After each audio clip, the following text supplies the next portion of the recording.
संतुलन और तालमेल। संतों के व्यक्तित्व में ते किस प्रकार अनेक रूप में प्रकट होता है, इसका वर्णन करना असंभव है। किंतु ताओ संत का वर्णन करते हुए हमें उनके दो सद्गुणों पर ध्यान देना चाहिए, जो ताओ के अनुयायियों के लिए अनमोल हैं। वे हैं संतुलन और तालमेल। जब शिष्य गुरु के संपर्क में आता है, तब उसका परिचय संतुलन और तालमेल जैसे सद्गुणों के साथ होता है, जो संसार में और कहीं नहीं मिलते। जवान जत्स का कहना है कि संत के शांत हृदय में धरती और आकाश दोनों प्रतिबिंबित होते हैं। संत का हृदय शांत और स्थिर होता है। इसमें धरती और आकाश प्रतिबिंबित होते हैं। यह सभी प्राणियों का दर्पण है। यह शून्य, स्थिर, शांत, सहज, मौन और गतिहीन है। यह धरती और आकाश का, ताओ का और सद्गुण अर्थात ते का केंद्र बिंदु है।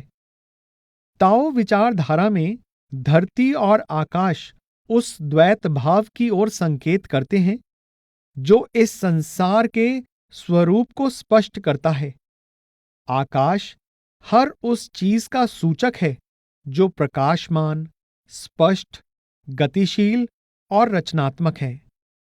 धरती हर उस चीज की सूचक है जो अंधकारमय, अस्पष्ट, गतिहीन और ग्रहणशील है। आकाश और धरती दोनों मिलकर सृष्टि बनाते हैं। ये दोनों परस्पर विरोधी होकर भी एक दूसरे पर निर्भर हैं। इन्हें योंग और ईन भी कहा जाता है। द्वैत की अवस्था में कुछ भी निश्चित नहीं रहता, कुछ भी स्थिर नहीं रहता, कुछ भी स्थायी नहीं रहता। प्रत्येक पदार्थ, प्रत्येक अवस्था और प्रत्येक स्थिति निरंतर बदलने की प्रक्रिया द्वारा विपरीत हो जाती है। सामान्य व्यक्ति को कभी भी शांति नहीं मिलती, क्योंकि धरती और आकाश या योंग और ईन की आपसी खींचतान हर एक पदार्थ को गतिशील और परिवर्तनशील रखती है। इन दोनों का आपसी मेलजोल प्रकृति की विपरीतता, जैसे स्त्री पुरुष, सक्रियता निष्क्रियता, सूर्य चंद्र, दिन रात, प्रकाश अंधकार, दृढ़ता और लचीलापन आदि द्वारा प्रकट होता है। चीनी भाषा का शब्द हे अर्थात तालमेल दो विपरीत तत्वों के बीच का बिंदु है। कहा जा सकता है कि संत धरती और आकाश या योंग और ईन के केंद्र बिंदु पर रहते हैं। यह भी कहा जा सकता है कि संत उन सभी प्रकार के विरोधी तत्वों को समेटकर अपने अंदर एक कर लेते हैं, जो साधारण लोगों के सुख में बाधा डालते हैं। संत उस अद्वैत अवस्था को देख सकते हैं जो द्वैत से परे है, प्रकट नहीं है और समस्त द्वैत रचना में व्याप्त है। इसलिए वे इन विपरीत तत्वों की आपसी खींचतान से विचलित नहीं होते, बल्कि दोनों को अपना लेते हैं। वे द्वैत की दो विपरीत स्थितियों के बीच भी तालमेल की अवस्था में जीवन व्यतीत करते हैं। जिस प्रकार धरती और आकाश का अपना कोई मन नहीं होता, उसी प्रकार संतों की भी अपनी कोई भावनाएं नहीं होती, जो उनके पूर्ण संतुलन और तालमेल में बाधा डाल सकें। 11वीं शताब्दी के दार्शनिक चंग हाउ का कहना है कि धरती, आकाश और संत पूरी सृष्टि की सेवा करते हैं, क्योंकि वे सभी पदार्थों के साथ एक होते हैं और उनमें लेश मात्र भी स्वार्थ नहीं होता। धरती और आकाश का अटल नियम है कि उनका मन सभी पदार्थों में रहता है, फिर भी उनका अपना कोई मन नहीं होता। संतों का अटल नियम है कि उनकी भावनाएं समस्त सृष्टि के अनुरूप होती हैं, किंतु फिर भी उनकी अपनी निजी भावनाएं नहीं होती। इसलिए यह स्वाभाविक है कि संत कभी हद से बाहर नहीं जाते, बल्कि वे हर हाल में संयमित रहते हैं। संत आकाश और धरती की शक्तियों को और प्रकृति के सभी विरोधी तत्वों को अपने अंतर में मित्रतापूर्वक अपनाकर एक कर देते हैं। वे सूर्य के तीव्र ताप या चंद्रमा के शीतल प्रकाश को, बसंत ऋतु की स्फूर्तिदायक ऊर्जा, गर्मी की प्रचुरता, पतझड़ के वैराग्य और ठंड की निष्क्रियता को हर पल प्रकट करने की क्षमता रखते हैं। उनके कार्य आकाश की इच्छा के अनुरूप होते हैं, इसलिए आकाश उनका विरोध नहीं करता। जैसा कि आई चिंग में हेक्साग्राम नंबर 1 में कहा गया है, उस महापुरुष का व्यक्तित्व धरती और आकाश के समान होता है। उसका तेज सूर्य और चंद्रमा के समान होता है। उसकी कार्यविधि 4 ऋतुओं के समान होती है। उसका अच्छा और बुरा भाग्य आध्यात्मिक रूप से उन्नत जीवों के समान होता है। वह आकाश के आगे जा सकता है और आकाश उसके विरोध में कार्य नहीं करेगा। वह आकाश का अनुसरण कर सकता है, किंतु वह केवल वही कर्म करेगा जो उस समय आकाश के अनुकूल होगा। यदि धरती और आकाश दोनों ब्रह्मांड का प्रतिरूप हैं, तो इसी जोड़ी से बना मनुष्य ब्रह्मांड का लघु रूप है। आकाश उसका आध्यात्मिक तत्व है और धरती यह शरीर है। नए नामक ग्रंथ को ताओ मत के आरंभिक धर्म ग्रंथों में से एक माना जाता है। इसमें कहा गया है कि धरती और आकाश ने मिलकर मनुष्य की रचना की है। जब तक इन दोनों का तालमेल बना रहता है, तब तक ये उसे जीवित और सक्रिय रखते हैं। जहां तक मनुष्यों के जीवन का संबंध है, आकाश उन्हें मूल प्राण शक्ति प्रदान करता है, धरती उन्हें शरीर प्रदान करती है। ये दोनों मिलकर मनुष्य की रचना करते हैं। जब तक दोनों में तालमेल है, तब तक प्राण शक्ति है। जब दोनों में तालमेल नहीं रहता, प्राण शक्ति भी नहीं रहती। ताओ मत के धर्म ग्रंथों में कहा गया है कि ब्रह्मांड के लघु रूप मनुष्य के भीतर 2 आत्माएं निवास करती हैं। एक तो अलौकिक आत्मा है, जिसे हुन कहते हैं, जो ऊपर की ओर उड़ान भरना चाहती है, और दूसरी स्थूल आत्मा प्वा है, जो देह और इसकी अनुभूतियों के अनुकूल है। हुन आत्मा योंग है, जो आकाश के समान सक्रिय और प्रकाशमान है, और प्वा आत्मा ईन है, जो धरती के समान गतिहीन और निश्चल है। अपने अंदर इन दोनों परस्पर विरोधी शक्तियों की एक दूसरे के प्रति चल रही खींचतान के कारण आम व्यक्ति को आंतरिक संघर्ष और दुविधा का अनुभव होता है। संत महात्माओं का संतुलन और समरसता उनके स्वभाव के इन दोनों पहलुओं यानी योंग और ईन के द्वारा डांवाडोल नहीं होती। वे बिना किसी प्रयास के अपने स्वभाव के भौतिक और दिव्य पहलुओं में संतुलन बनाए रखते हैं, क्योंकि ताओ के प्रति अपनी पूर्ण जागरूकता के कारण वे इन दोनों से परे रहते हैं। ज़्वान-ज़त्स संतों के संतुलन की गहराई का वर्णन करते हुए कहते हैं, पूर्ण पुरुष एक आध्यात्मिक हस्ती है। अगर सारा समुद्र जल जाए तो भी उसे गर्मी का अनुभव नहीं होगा, और यदि सारी नदियां बर्फ की तरह जम जाएं, तब भी उसे ठंड का अनुभव नहीं होगा। बिजली के कड़कने और बादल के गरजने से भले ही पर्वत ढह जाएं या फिर समुद्र में उफान आ जाए, परंतु वह भयभीत नहीं होगा। वह आकाश में बादलों पर या सूर्य और चंद्रमा पर भी सवारी कर सकता है और चारों समुद्रों की सीमा से परे तक उड़ान भर सकता है।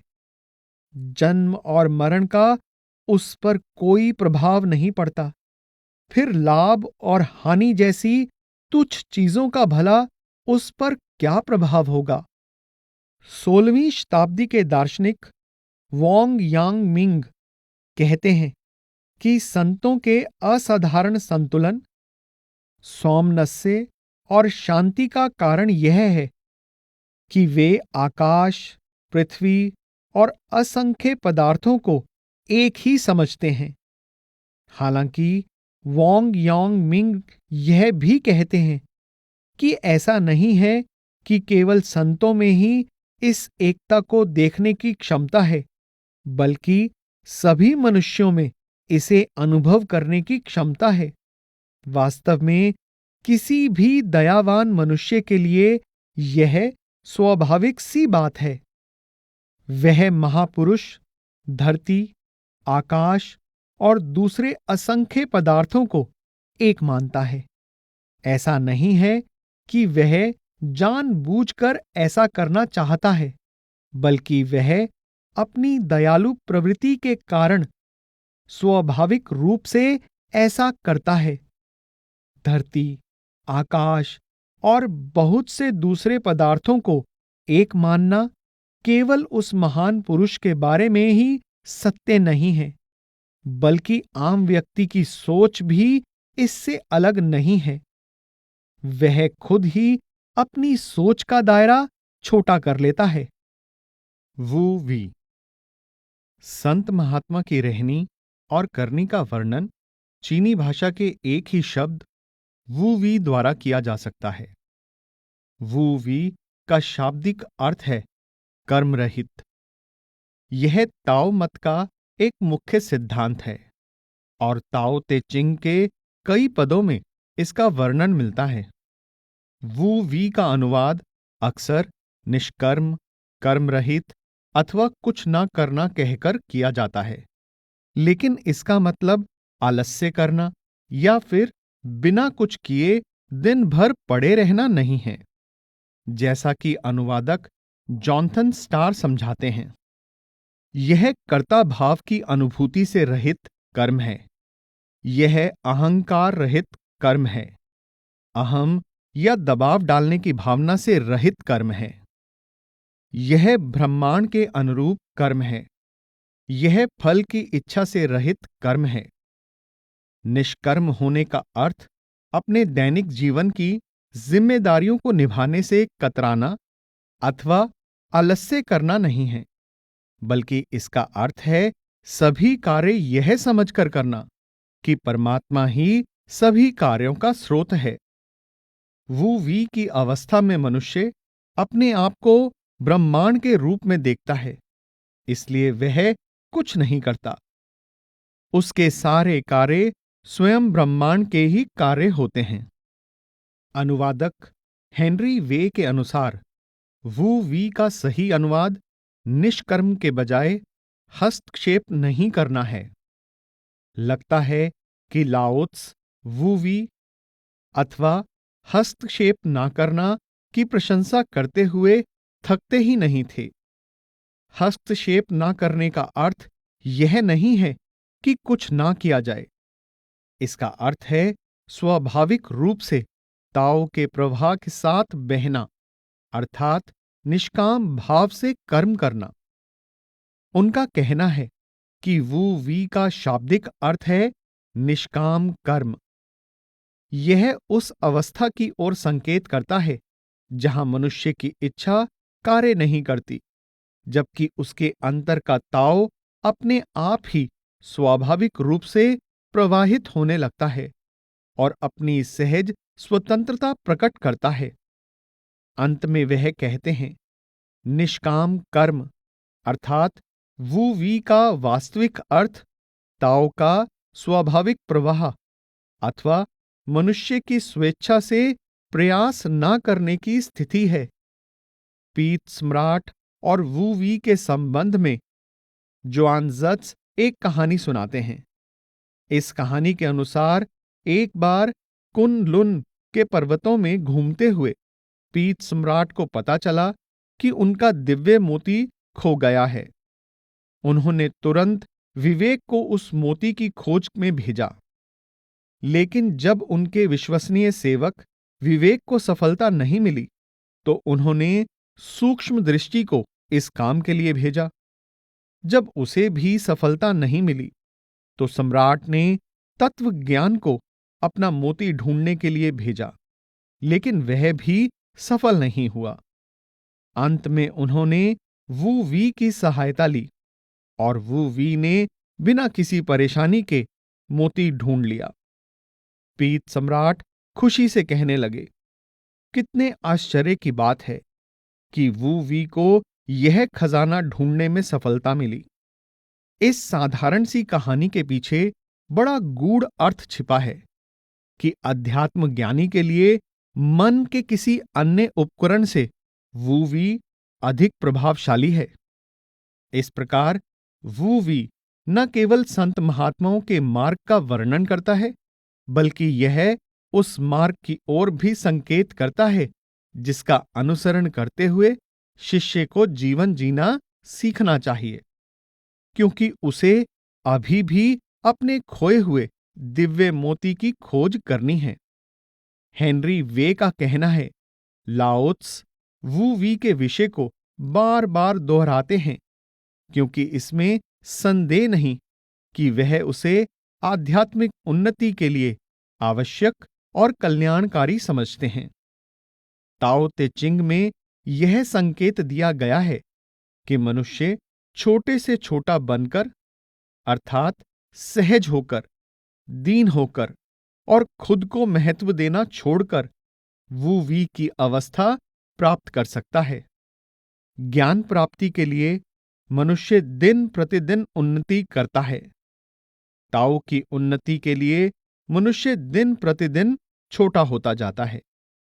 दीन बनते जाओ, अपना अहंकार मिटाते जाओ तथा छोटे बनते जाओ, जब तक कि हस्तक्षेप ना करने अर्थात वू वी की अवस्था प्राप्त नहीं हो जाती। वू वी की अवस्था में रहते हुए संत महात्मा धीरे धीरे खुद ही को इस हद तक मिटा देते हैं कि उनकी अपनी कोई इच्छा नहीं रहती। वे कहीं भी हस्तक्षेप नहीं करते। ताओ ही उनके माध्यम से कार्य करता है। संत शासक। ताओ मत के प्राचीन धर्म ग्रंथों में संत का वर्णन अक्सर एक सम्राट, एक राजा अथवा एक साम्राज्य के शासक के रूप में किया गया है, और यह भी स्पष्ट किया गया है कि सम्राट के रूप में संत अपनी प्रजा के साथ कैसा व्यवहार करते हैं, जिसके कारण राष्ट्र फलता फूलता है। जहां पर संत को सम्राट नहीं बताया गया है, वहां उन्हें सम्राट के करीबी सलाहकार के रूप में प्रस्तुत किया गया है। माना जाता है कि पूर्व ऐतिहासिक काल में 3 शासकों और 5 सम्राटों के धर्मगुरु के रूप में कार्य करने के लिए लाओ त्से ने स्वयं कई बार जन्म लिया। लाओ त्से के ही शब्दों में, 3 शासकों से पूर्व मैं सभी आत्माओं के विकास का मूल आधार था। 3 शासकों और 5 सम्राटों के राज्य काल में मैंने उनके गुरु के रूप में उनकी सहायता की। यह क्रम 3 पीढ़ियों तक इसी प्रकार चलता रहा। मैंने उन सबको सचेत किया कि वे अच्छाई को बढ़ावा दें। वास्तव में ताओ ते चिंग, वुनात्स और हवाए ना नत्स के कुछ भाग पढ़ते हुए ऐसा लगता है मानो यह किसी राष्ट्र पर शासन करने की नियमावली हो। सम्राट या सम्राट के सलाहकार के रूप में संत की कल्पना करना इसलिए अटपटा लग सकता है क्योंकि सच्चे ताओ गुरु दुनिया की चकाचौंध से दूर शांत वातावरण में रहना पसंद करते थे। जवान ज़त्स अपनी एक कहानी में बताते हैं कि एक बार जब वह नदी के किनारे टहल रहे थे, तो सम्राट के दो दूत उनके पास आए। उन्होंने जवान ज़त्स से निवेदन किया कि वह उनके साथ चलकर सम्राट से मिलें, क्योंकि सम्राट उन्हें अपना निजी सलाहकार नियुक्त करना चाहता था। उत्तर में जवान ज़त्स ने दूतों को कछुए की उस बड़ी सी खाल की याद दिलाई जो सम्राट के महल में प्रदर्शन के लिए रखी गई थी। फिर उन्होंने दूतों से पूछा कि उनके विचार में क्या कछुआ अपनी खाल को सम्मानित होता हुआ देखना पसंद करेगा या जीवित रहकर अपनी पूंछ को मिट्टी में घसीटना पसंद करेगा। दूतों ने उत्तर दिया कि कछुआ निश्चय ही जीवित रहना पसंद करेगा। इस पर जवान ज़त्स ने दृढ़ता से कहा, तुम यहां से चले जाओ और मुझे भी अपनी पूंछ को मिट्टी में घसीटने के लिए छोड़ दो। यदि ऐसा है तो फिर संत राज्य पर शासन कैसे करेगा? इस विषय पर ताओ संतों ने इतना ज्यादा क्यों लिखा है?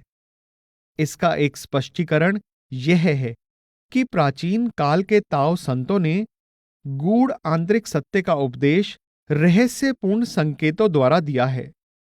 यदि शासक, राजा या सम्राट वह है जिसका स्वामित्व अपने आसपास के साम्राज्य पर होता है, तो संत वह है जिसका स्वामित्व स्थूल, सूक्ष्म, प्रकट, अप्रकट यानी हर चीज पर होता है। सबसे महत्वपूर्ण बात तो यह है कि उसका स्वामित्व स्वयं अपने ऊपर होता है। ताओ के धर्म ग्रंथों में एक छोटे देश के शासक का अर्थ है वह व्यक्ति जिसकी प्रभुता केवल अपने भौतिक शरीर पर है, और एक बड़े साम्राज्य के सम्राट का अर्थ है वह व्यक्ति जो यह सीमा पार कर चुका है और जिसकी प्रभुता जीवन के सभी सूक्ष्म स्तरों पर है। इसलिए ताओ मत के अनुसार जब एक संत का शासक के रूप में वर्णन किया जाता है, तब इसका अर्थ यह नहीं होता कि संत दूसरों पर शासन करते हैं, और ना ही यह कि वह दूसरों का ध्यान अपनी ओर आकर्षित करके खुद को पूरे विश्व का सम्राट घोषित करते हैं। ताओ ते चिंग में कहा गया है, सर्वश्रेष्ठ शासक आम जनता द्वारा पहचाने नहीं जाते। जब लाओत्स एक संत द्वारा अमर जीवन और अखंड दृष्टि प्राप्त करने की प्रक्रिया की चर्चा करते हैं, तब वह इसे ऐसी परिपूर्ण अवस्था बताते हैं जहां सब कुछ वश में करने की क्षमता आ जाती है, जो संत को साम्राज्य का अधिकारी बना देती है। सद्गुणों की वृद्धि द्वारा सब कुछ वश में किया जा सकता है। सब कुछ वश में करने की क्षमता असीम है। विरोधी को वश में करने की असीम क्षमता साम्राज्य का अधिकारी बना सकती है।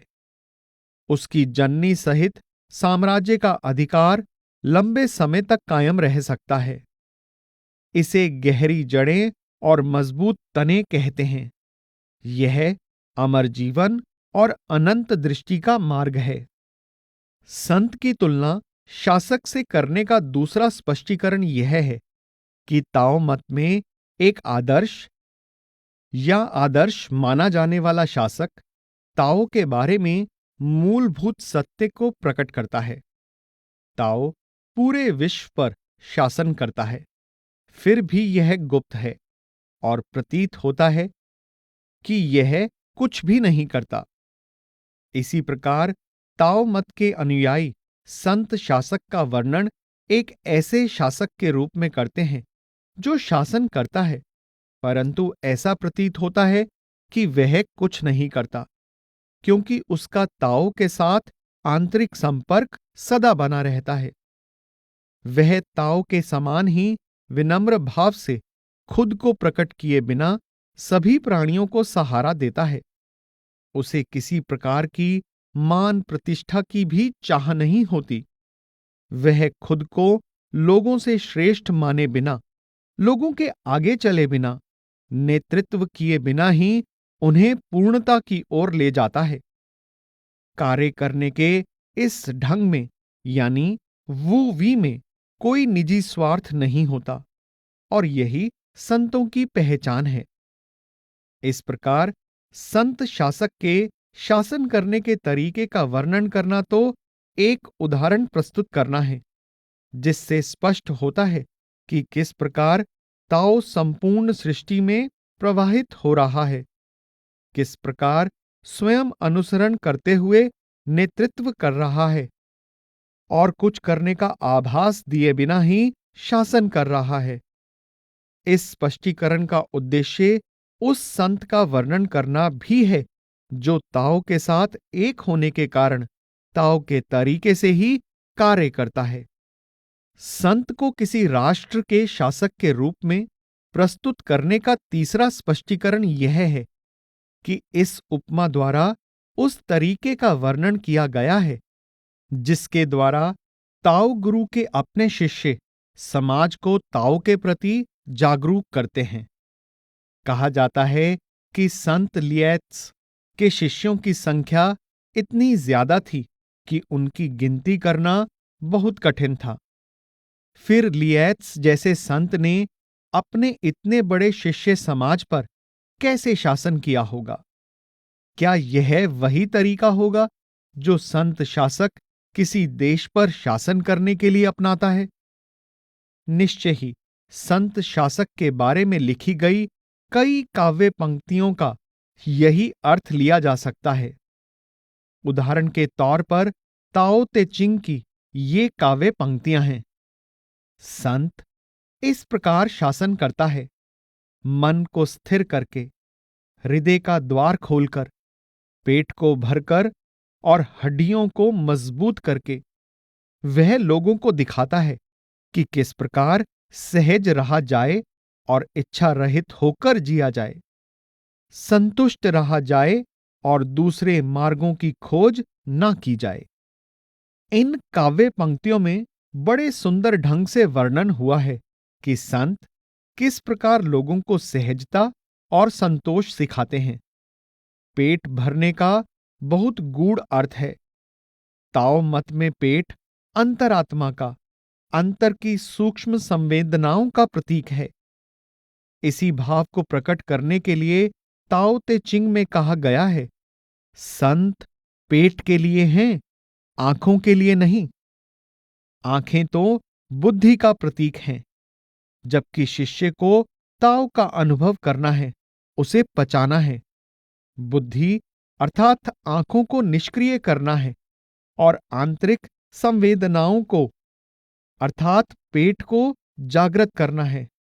तभी प्रत्यक्ष ज्ञान और सूक्ष्म ज्ञान की प्राप्ति संभव है। पेट भरने का अभिप्राय है कि संत अपने शिष्यों को असली पोषण देते हैं, जिसकी उन्हें अत्यंत आवश्यकता है। वे शिष्यों को केवल खोखली धारणाएं और अर्थहीन सिद्धांत नहीं देते। इस प्रकार मन शांत और संतुष्ट हो जाता है और हृदय का द्वार खुल जाता है। ताओ के अनुयायियों को संत की तुलना एक आदर्श शासक से करना इतना पसंद क्यों था? यह समझने के लिए इसे ऐतिहासिक और सांस्कृतिक संदर्भ में देखना आवश्यक है। ताओ मत की आध्यात्मिक विचारधारा का जन्म उस समय हुआ जब चीन में बहुत उथल-पुथल का दौर चल रहा था। 770 से 476 ईसा पूर्व के दौरान सामंतों के बीच लगातार होने वाले युद्धों ने ग्रामीण क्षेत्र को तहस-नहस कर दिया था। हर तरफ हिंसा और अराजकता फैल गई थी। इस दौर को बसंत और पतझड़ का समय भी कहते हैं। संत लाओत्स के जीवन काल में 500 ईसा पूर्व तक भ्रष्ट नेताओं के कारण होने वाले युद्धों के दुष्परिणामों से लोग तंग आ चुके थे। दुर्भाग्य से अगले 250 वर्षों के दौरान 8 सामंतीय प्रदेशों के बीच आपसी वैर विरोध के कारण ऐसे प्रचंड युद्ध होते रहे कि इस काल का नाम ही द वॉरिंग स्टेट्स पीरियड पड़ गया। इस बीच आम लोग शांति और संतोष से भरे उस वातावरण के लिए तरसते रहे जो पौराणिक कथाओं के अनुसार प्राचीन काल में संत शासकों यानी 3 शासकों और 5 सम्राटों के शासन के दौरान हुआ करता था। 500 ईसा पूर्व के आसपास ताओ के प्रति लोगों को पुनः जागृत करने के लिए और समाज में शांति स्थापित करने के लिए 2 विचारधाराएं विकसित हुईं, कन्फ्यूशियस की विचारधारा और ताओ मत। दोनों ने एक ही प्रश्न का उत्तर देने का प्रयास किया, मनुष्य अपने ते को कैसे पूर्ण बना सकता है जिससे मानवीय गुण प्रकट हो जाएं और एक संतुलित और शांतिपूर्ण समाज का निर्माण हो। हालांकि इन दोनों विचारधाराओं के उत्तर एक दूसरे के विपरीत थे, फिर भी ये दोनों विचारधाराएं चीन की दार्शनिक और धार्मिक सोच की मजबूत नींव बनी। कन्फ्यूशियस ने मानवता अथवा मानवीय सद्गुणों रन को विकसित करने के लिए एक सामाजिक एवं नैतिक शिक्षा पद्धति का प्रस्ताव रखा। कन्फ्यूशियस के अनुसार एक दयावान व्यक्ति ही आदर्श व्यक्ति है। उन्होंने अपने गूढ़ ज्ञान द्वारा एक मूलभूत सिद्धांत को संक्षेप में प्रस्तुत किया, जिसके द्वारा लोगों को रन यानी श्रेष्ठ मानव बनने के लिए मार्गदर्शन मिल सके। क्या कोई एक शब्द है जो मनुष्य का जीवन भर मार्गदर्शन कर सकता है? सतगुरु ने उत्तर दिया, शु, अर्थात दूसरों के लिए सहानुभूतिपूर्ण व्यवहार। सहनशीलता के बारे में क्या विचार है? जो तुम्हें अपने लिए अच्छा नहीं लगता वह दूसरों पर मत थोपो। अलग अलग सामाजिक वर्गों और जीवन स्तर को ध्यान में रखते हुए कन्फ्यूशियस ने सही आचरण के बारे में अपने विचारों का बहुत विस्तार से वर्णन किया। इसके साथ ही कुछ धार्मिक रीति रिवाजों का ध्यानपूर्वक पालन करने के लिए भी कहा। वह चाहते थे कि हर किसी को उसकी भूमिका और परिस्थिति के अनुकूल सही दृष्टिकोण और आचरण अपनाने के लिए उचित मार्गदर्शन मिले, जिससे उनके अंदर एक दूसरे के प्रति सम्मान और दया का भाव पैदा हो। वह चाहते थे कि इस नियम को पुरस्कार और दंड की एक स्पष्ट और न्यायपूर्ण व्यवस्था द्वारा सुदृढ़ किया जाए। ताओ मत के आरंभिक लेखकों ने कई मनोरंजक लघु कथाएं प्रस्तुत की हैं, जिनमें कन्फ्यूशियस को ताओ गुरुओं के साथ वार्तालाप, जो प्रायः काल्पनिक हैं, करते दिखाया गया है। वार्तालाप में हमेशा कन्फ्यूशियस की विचारधारा की त्रुटियां दिखाई गई हैं। इन कथाओं के अनुसार सद्गुण और सदाचार संबंधी कन्फ्यूशियस की शिक्षा व्यक्ति को कठोर और असहज बना देती है। दंड और पुरस्कार चाहे कितने भी नेक इरादे से क्यों ना दिए जाएं, वे मनुष्य की स्वाभाविक अच्छाई को मिटा देते हैं। जवान ज़त्स की एक कथा कन्फ्यूशियस के पुरस्कार संबंधी सिद्धांत पर व्यंग करती है। वह एक वृद्ध महिला के बारे में बताते हैं जो झील के किनारे रहती थी, जहां अक्सर जीवन से निराश हो चुके व्यक्ति डूबकर आत्महत्या कर लेते थे। दया और करुणा से भरपूर वह वृद्ध महिला ऐसे लोगों को आत्महत्या का विचार त्याग देने और जीवन के प्रति सही दृष्टिकोण अपनाने में सहायता करती थी। वह इस काम में बहुत निपुण हो गई थी। उसकी प्रसिद्धि दूर दूर तक फैल गई और स्थानीय सरकार ने हर व्यक्ति की जान बचाने के लिए उसे पुरस्कार देने का निर्णय किया। कुछ समय बाद आत्महत्या के इरादे से झील पर जाने वाले लोगों की संख्या बहुत कम हो गई और उसकी महीने की पुरस्कार राशि भी कम होने लगी। परेशान होकर वह अपने आप से कहने लगी, आत्महत्या करने वाला अगला व्यक्ति कब आएगा? ताओवादियों का विश्वास है कि ते ऐसा सद्गुण है जो इतना स्वाभाविक है कि मनुष्य जान ही नहीं पाता कि वह सद्गुणी है। जो कार्य बिल्कुल स्वाभाविक है, उसके लिए पुरस्कार पाने का विचार ही मन में नहीं आता। ताओ मत को मानने वालों का यह विश्वास था कि ताओ के प्रति आंतरिक रूप से जागृत होना ही मनुष्य के अंदर ते को जागृत करने का तरीका है, और ऐसा हो जाने पर समाज में स्वाभाविक रूप से शांति बनी रहेगी। ताओ के बारे में कन्फ्यूशियस की विचारधारा का सार इन शब्दों में बताया गया है। मनुष्य ही इस मार्ग अर्थात ताओ को महान बना सकता है, ना कि मार्ग अर्थात ताओ मनुष्य को महान बना सकता है। परंतु एक ताओ संत यह कह सकते हैं, ताओ ही मनुष्य को महान बना सकता है, ना कि मनुष्य ताओ को महान बना सकता है।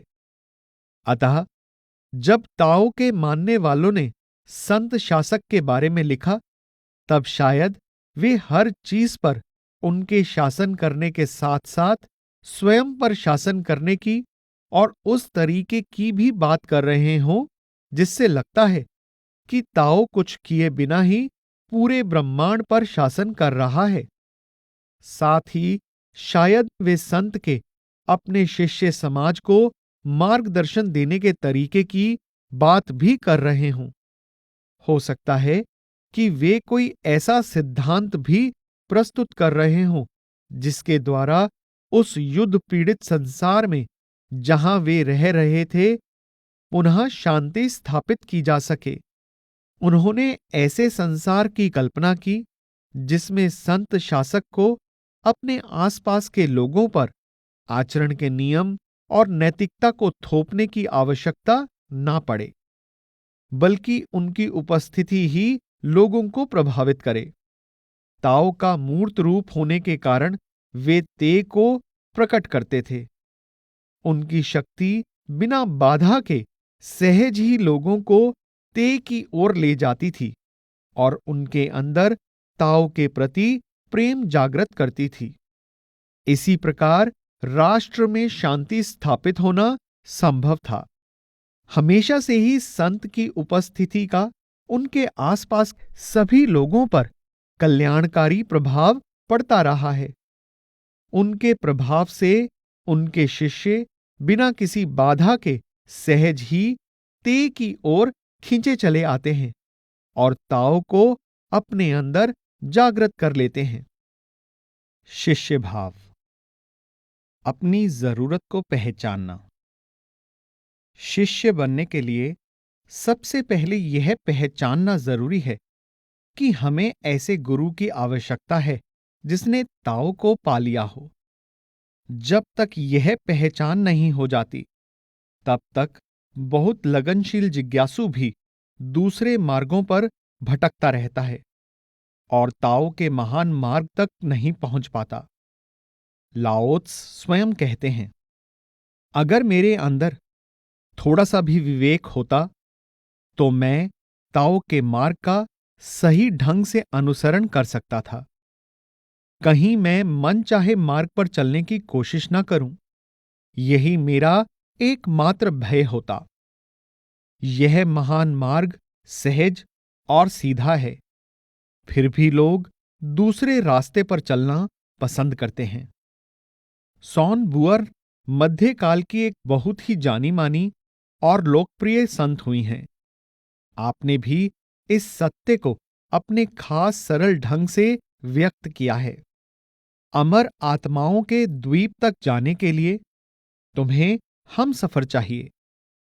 नीले रंग की चट्टानों पर अकेले चढ़ना कठिन है। लिएट्स की एक हास्य कथा में यह बात स्पष्ट की गई है कि एक आम आदमी में इतनी योग्यता नहीं है कि वह अपनी आध्यात्मिक अवस्था की परख कर सके। वह ना तो अपने उन दोषों को देख सकता है जो उसे ताओ के प्रति जागरूक होने से रोकते हैं, और ना ही उन लक्षणों को देख सकता है जो आध्यात्मिक उन्नति के प्रतीक हैं। इसलिए उसे एक पूर्ण संत की आवश्यकता होती है जो उसकी सहायता कर सके। कहानी इस प्रकार है। एक बार लॉन्ग शू ने सोचा कि उसे कोई भयानक बीमारी हो गई है और अपने इलाज के लिए वह डॉक्टर के पास गया।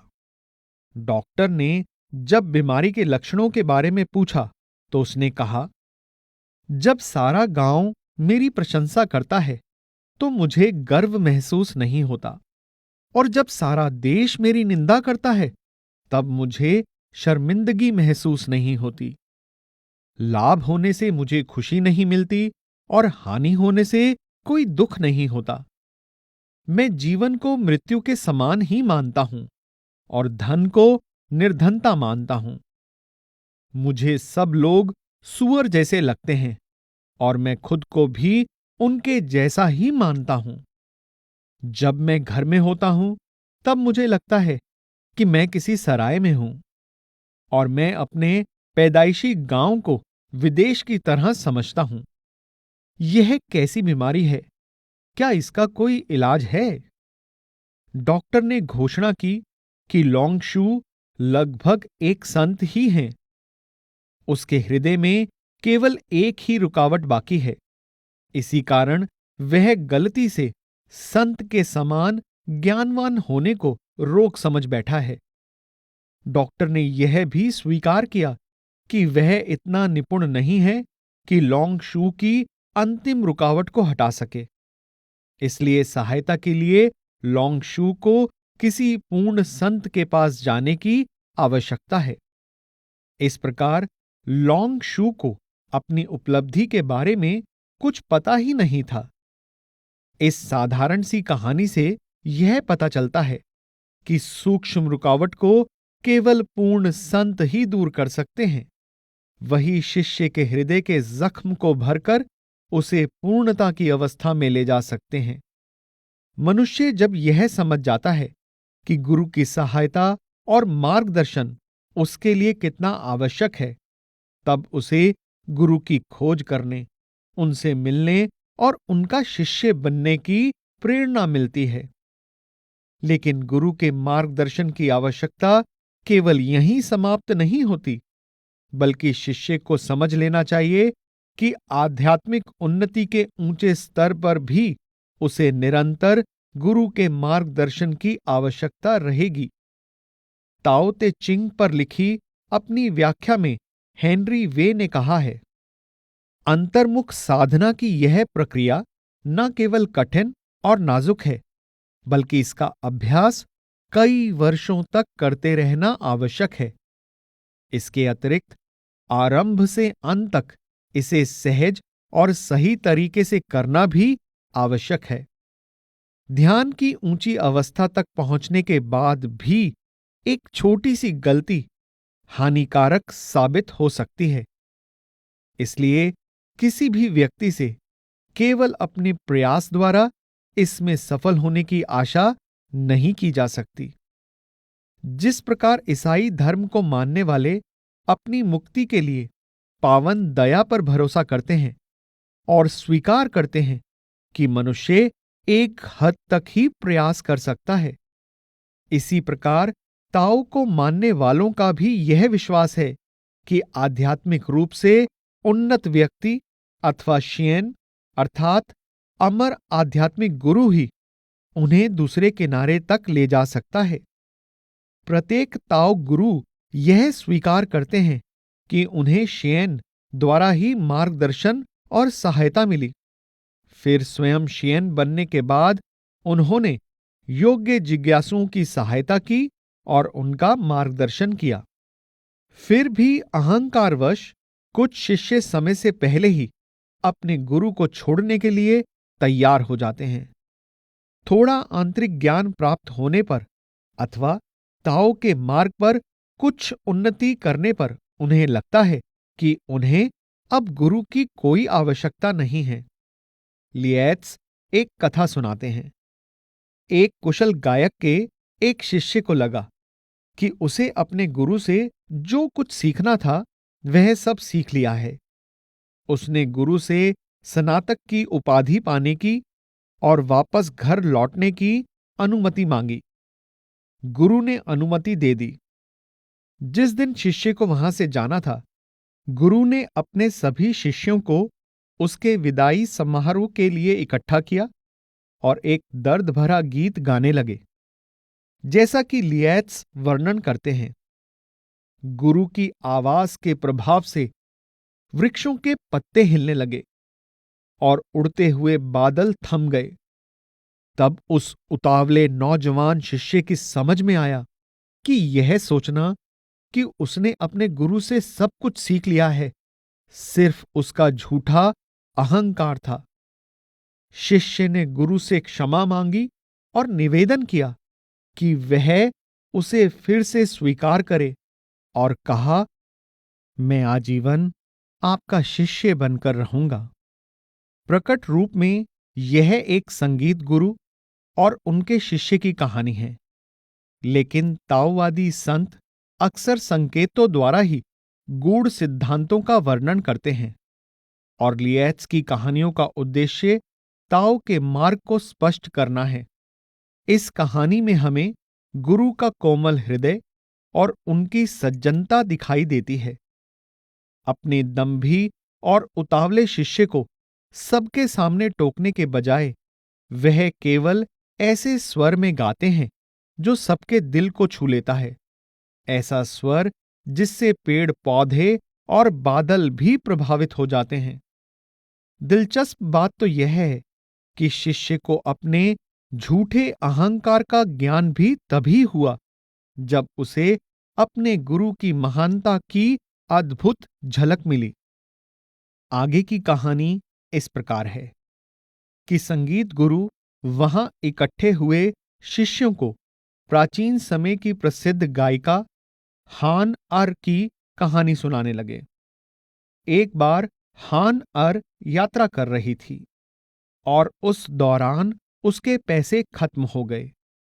उसने स्थानीय सराय में गाना गाकर अपने भोजन के लिए पैसे जुटाए। उसके जाने के बाद लगातार 3 दिन तक उस कमरे में उसकी आवाज गूंजती रही और लोग सोचने लगे कि वह आसपास ही है। एक और मौके पर यात्रा के दौरान हान अर को अपने घर की इतनी याद सताने लगी कि वह उदासी भरा विरह गीत गाने लगी। उस गीत के प्रभाव से शहर के हर व्यक्ति की आंखों से आंसू बहने लगे और वे सभी 3 दिन तक भोजन नहीं कर पाए।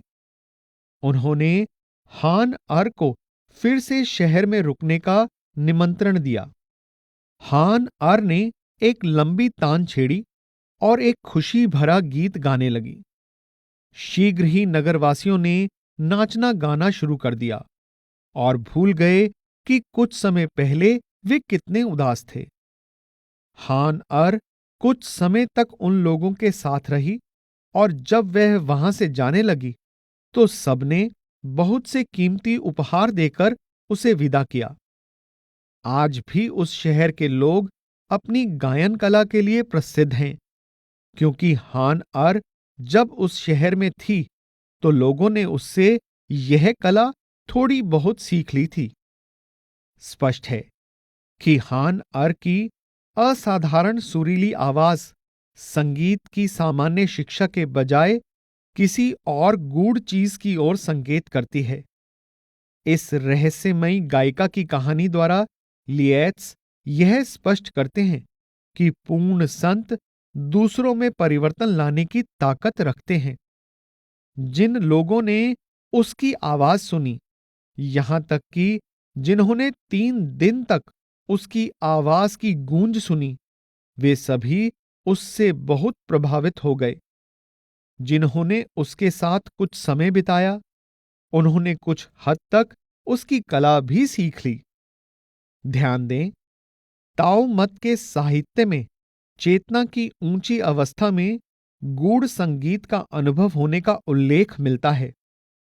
उदाहरण के तौर पर लू डोंगबिन ने बिना तार के धुन सुनने, अमर जीवात्माओं के संगीत की आवाज सुनने और घंटों और नगाड़ों की आवाज के बारे में लिखा है।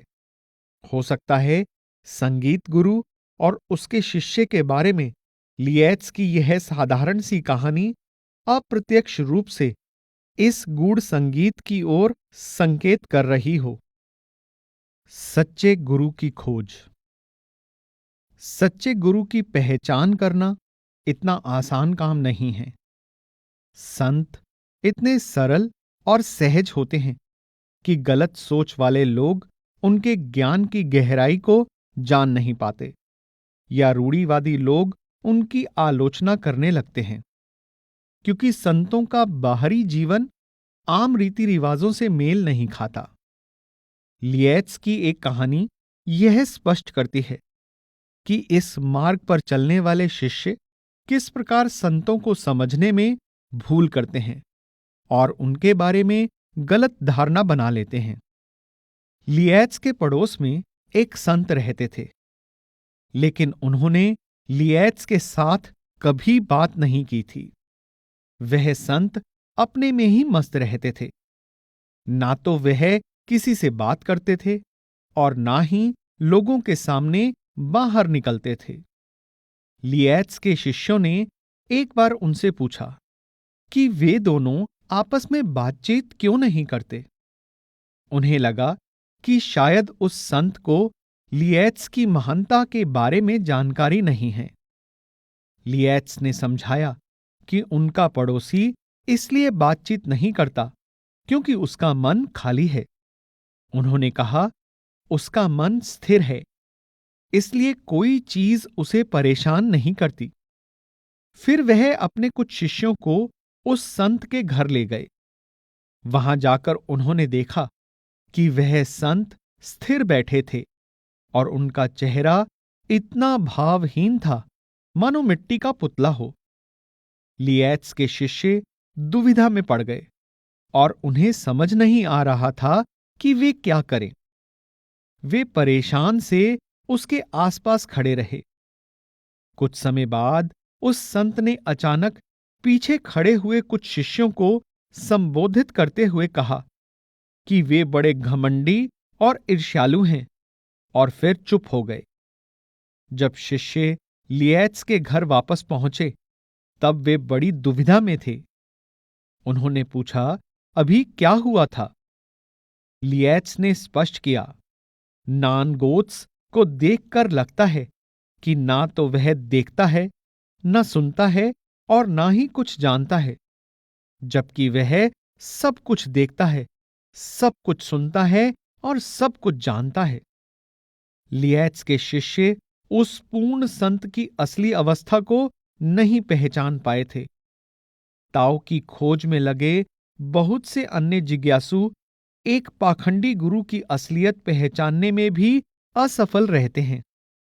लियो आई मिंग चेतावनी देते हैं कि निचले दर्जे के वे गुरु जो अपनी ताकत का प्रदर्शन करके प्रभावशाली तो दिखते हैं, लेकिन खुद भ्रमित रहते हैं, उनका अनुसरण करके मनुष्य कई वर्ष, यहां तक कि अपना पूरा जीवन व्यर्थ गंवा देता है। वह कहते हैं कि अगर कोई व्यक्ति किसी ढोंगी गुरु का अनुसरण करने लगता है तो बाद में उसके लिए पूर्ण संत को पहचानना मुश्किल हो सकता है।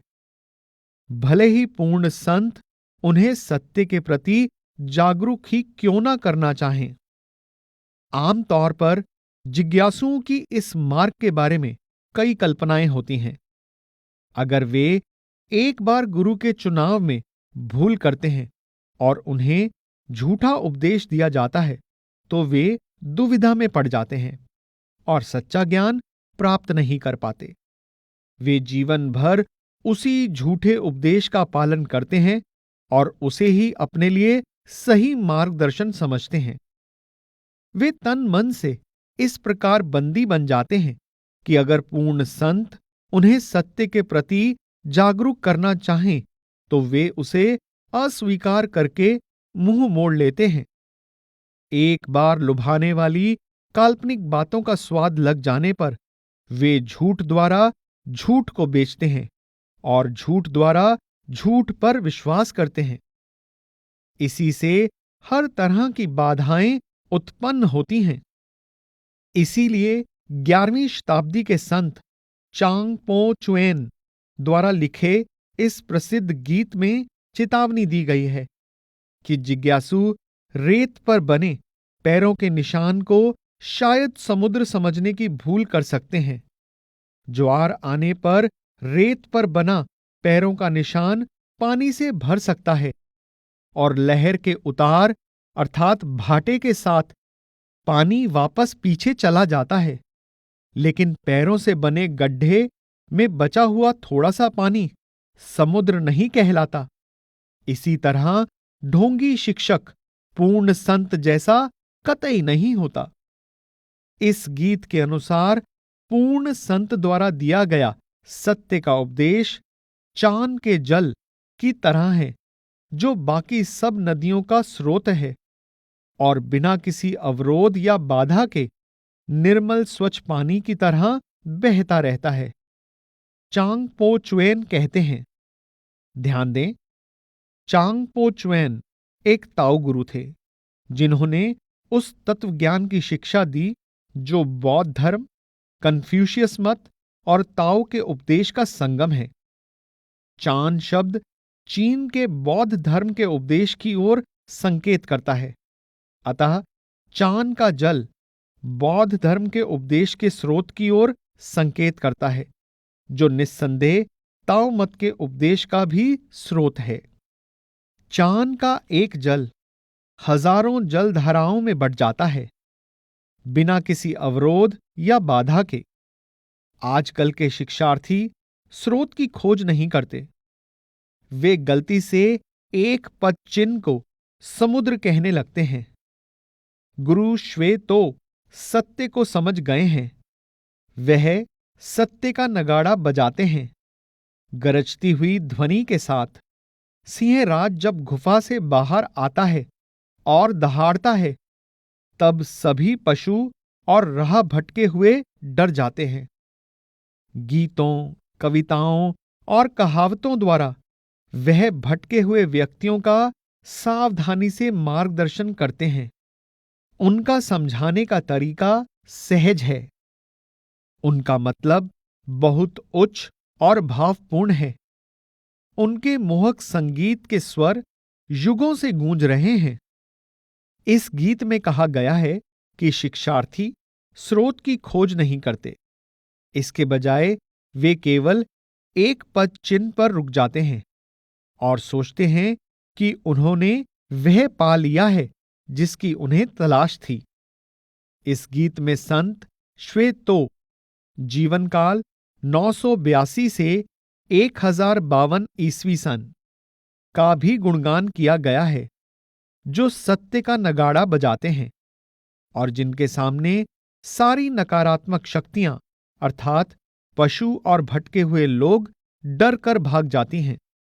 लिएत्स की एक और कहानी से यह स्पष्ट हो जाता है कि ताओ के साकार रूप से पूरी तरह जुड़े सिंहराज और अपनी मानसिक तथा जादुई शक्तियों का प्रदर्शन करने वाले एक निचले दर्जे के गुरु में अंतर करना एक आम आदमी के लिए कितना कठिन होता है।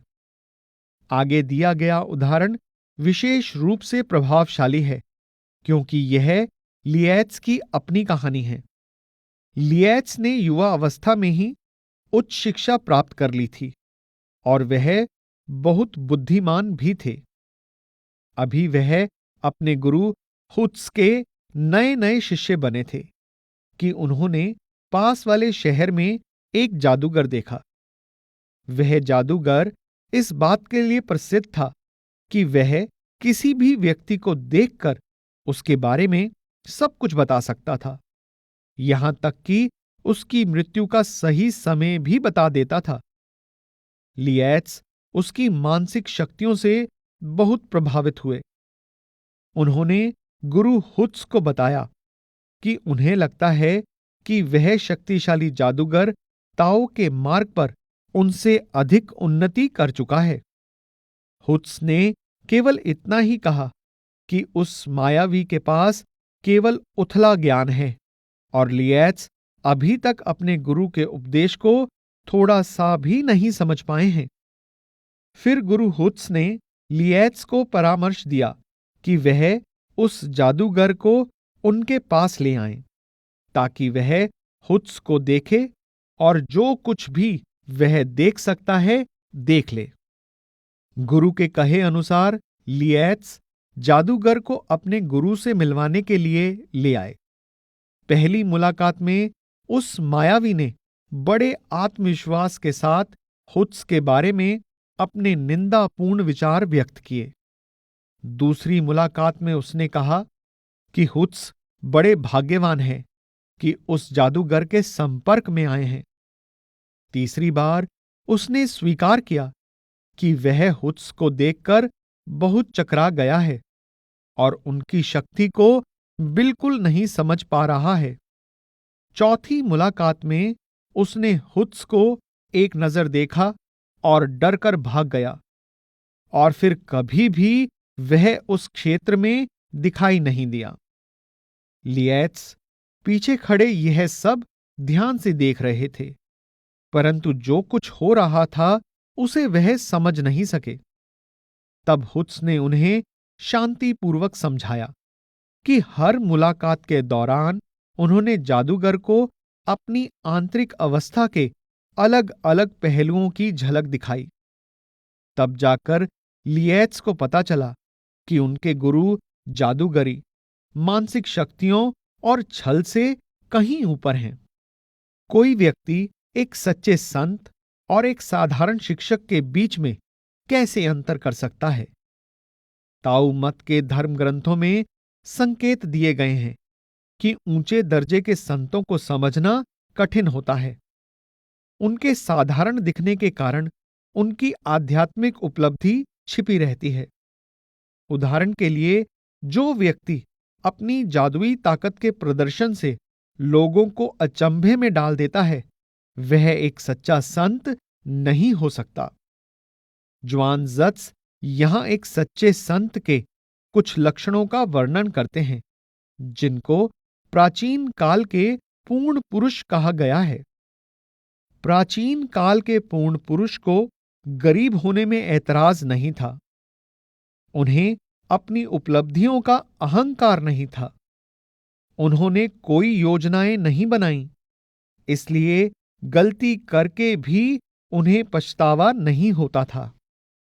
उन्हें अपनी सफलता पर गर्व नहीं होता था। प्राचीन काल के पूर्ण पुरुष स्वप्न रहित गहरी नींद सोते थे और चिंता मुक्त होकर जागते थे। उनका भोजन सादा था और उनका श्वास गहरा था। प्राचीन काल के पूर्ण पुरुष को जीवन के प्रति मोह और मृत्यु से घृणा के बारे में कुछ भी मालूम नहीं था। वे निश्चिंत होकर आए, निश्चिंत होकर गए। बस इतना ही था। उन्हें जो भी खुशी से दिया गया उसे उन्होंने स्वीकार किया, और जब वह सब चला गया तो उन्होंने उसके बारे में सोचा तक नहीं। आगे भी ज्वान-ज़्त्स उन लक्षणों की चर्चा जारी रखते हैं जिसके आधार पर मनुष्य सच्चे संत को पहचान सकता है। ऐसे थे प्राचीन काल के पूर्ण पुरुष। वे सरल चित्त और दृढ़ रहते थे, विचलित नहीं होते थे। उनका आचरण विनम्र था, लेकिन वे दास जैसे नहीं थे। वे स्वतंत्र थे, लेकिन हठी नहीं थे। वे सबके प्रति सहनशील थे, लेकिन अपनी बड़ाई नहीं करते थे। वे ऐसे मुस्कुराते थे मानो बहुत खुश हों, और हर बात के लिए उनकी प्रतिक्रिया स्वाभाविक होती थी। उनके आंतरिक प्रकाश के कारण उनका व्यक्तित्व तेजस्वी था। दूसरों की संगति में भी वे एकाग्र चित्त रहते थे। वे उदार चित्त थे, मानो हर किसी से सहमत हों। वे उच्च विचारों वाले थे, मानो हर प्रभाव से परे हों। वे अंतर्मुखी थे, मानो संसार से निकलना चाहते हों, और अपने में इतने खोए रहते थे मानो उन्हें पता ही नहीं था कि वे क्या कहने वाले हैं। इसके अलावा जो असली संत नहीं है, उसे पहचानने के लिए भी जवानज़त्स कुछ संकेत देते हैं। जो व्यक्ति सब कुछ जानने की इच्छा रखता है, वह संत नहीं है। पक्षपात करना सच्चा परोपकार नहीं है। जो अवसर की ताक में रहता है, वह बुद्धिमान नहीं है। जो लाभ हानि की असलियत नहीं जान पाता, वह महान व्यक्ति नहीं है। जो प्रसिद्धि तो चाहता है, किंतु जो कुछ वह जानता है उसका पालन नहीं करता, वह समझदार व्यक्ति नहीं है। पूर्ण संत को पहचानने के लिए ये निर्देश सहायक हो सकते हैं, लेकिन जैसा कि लिएत्स और उनके गुरु हुत्स की कहानी से स्पष्ट होता है कि जब तक पूर्ण संत स्वयं शिष्य की सहायता के लिए नहीं आते हैं, तब तक जिज्ञासु किसी भी जादूगर की शक्ति और जादुई प्रभाव से भ्रमित हो सकता है। इसी प्रकार संगीत गुरु और उनके घमंडी शिष्य के प्रसंग में शिष्य तब तक अपने गुरु की असली अवस्था को नहीं देख पाता, जब तक गुरु स्वयं अपनी वास्तविकता को प्रकट नहीं करते। हम कह सकते हैं कि पूर्ण संत की पहचान भी उनकी दया की दात है। इसलिए ताओ मत के अनुयायी कहते हैं कि पूर्ण संत के संपर्क में आना बड़े सौभाग्य की बात है। आई चिंग की व्याख्या करते हुए लियो आई मिंग स्पष्ट करते हैं कि महान लोगों के मार्गदर्शन और सहायता से शिष्य निश्चय ही संतों के लोक की ओर आगे बढ़ता जाएगा। पूर्ण संत से मार्गदर्शन प्राप्त करना ऐसा सौभाग्य है जिसकी तुलना किसी भी चीज से नहीं की जा सकती। महान व्यक्ति स्वयं भी उन्नति करते हैं और दूसरों को भी आगे बढ़ने की प्रेरणा देते हैं। उनकी कही हुई हर बात के पीछे कोई कारण अवश्य होता है। जिस प्रकार वायु हर जगह पहुंच जाती है, उसी प्रकार वे भी लोगों के ज्ञान और विवेक के द्वार खोल देते हैं। जिस प्रकार धरती सबका पोषण करती है, वे भी लोगों को मुसीबतों से बचाते हैं। प्रकाश की ओर यात्रा करते हुए हर कदम लाभकारी है और हर दिन उपलब्धि का दिन है।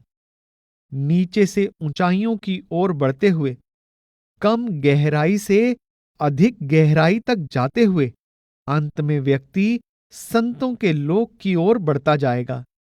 इससे बड़ा सौभाग्य और क्या हो सकता है।